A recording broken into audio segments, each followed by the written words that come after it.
Coucou tout le monde, donc vous avez été plusieurs à m'envoyer des questions concernant mon classeur pour la méthode heuristique de mathématiques.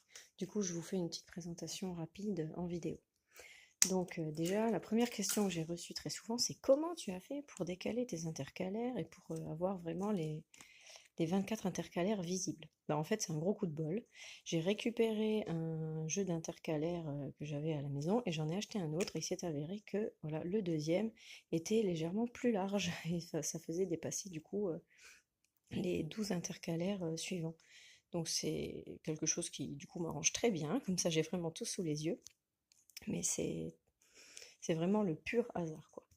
Donc dans ce classeur, j'ai déterminé en fait un intercalaire par module. Dans chaque module, j'ai vraiment le détail des séances, où moi j'ai du coup fait des annotations pour m'organiser, pour répartir les différentes activités au centre et au centre guidé, au centre de maths et au centre guidé. Donc chaque intercalaire, c'est un module, ce qui fait que quand je vais préparer mes cours, si je dois faire le module 4, hop, je prends tout de suite le module 4 et je vais gagner un temps quand même considérable. Et c'est aussi plus pratique pour si un jour il y a un remplaçant.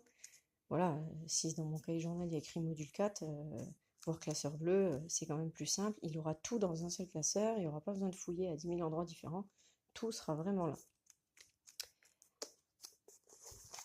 Donc tous les premiers intercalaires ne concernent vraiment que les modules, leur déroulé et les fiches d'activité qui sont associées à ce module-là en particulier.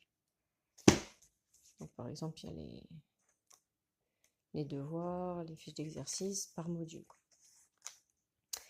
Et tout à la fin, il y a encore un jeu d'intercalaire. Il y en a partout. Mais ça, c'est parce que j'ai besoin que tout soit bien classé, organisé, sinon je m'y perds. Donc dans ces intercalaires-là, il y a la programmation de la méthode, les séances du coup qui se trouvent là, la résolution de problèmes que j'ai mis quand même à part parce que c'est pas moi qui m'en chargerai, c'est la maîtresse plus de l'école qui prend en charge du coup mes élèves pour la résolution de problèmes. Il y a les tableaux d'apprentissage que vous avez vus il y a quelques semaines que j'ai préparés pour m'organiser. Il y a le plan d'urgence et ensuite il y a les leçons de la méthode.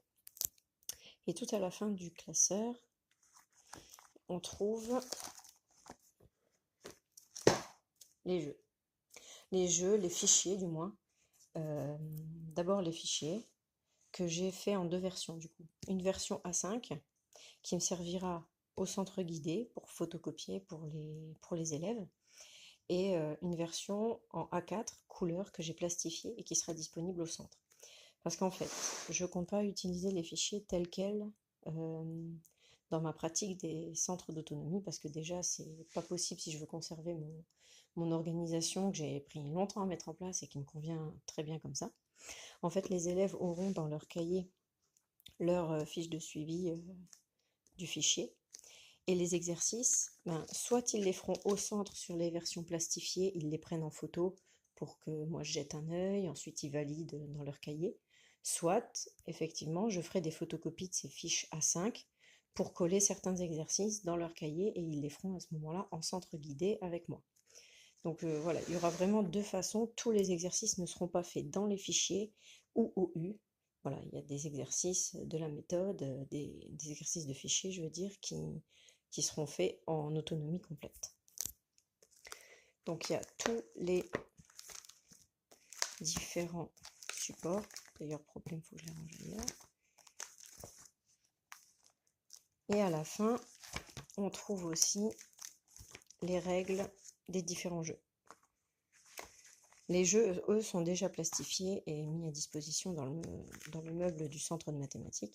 Mais là, j'ai vraiment toutes les règles.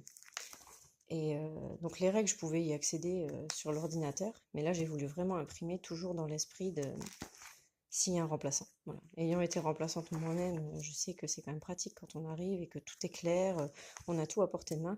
Donc moi, j'essaie toujours d'organiser mes classeurs de manière à faciliter le travail des remplaçants.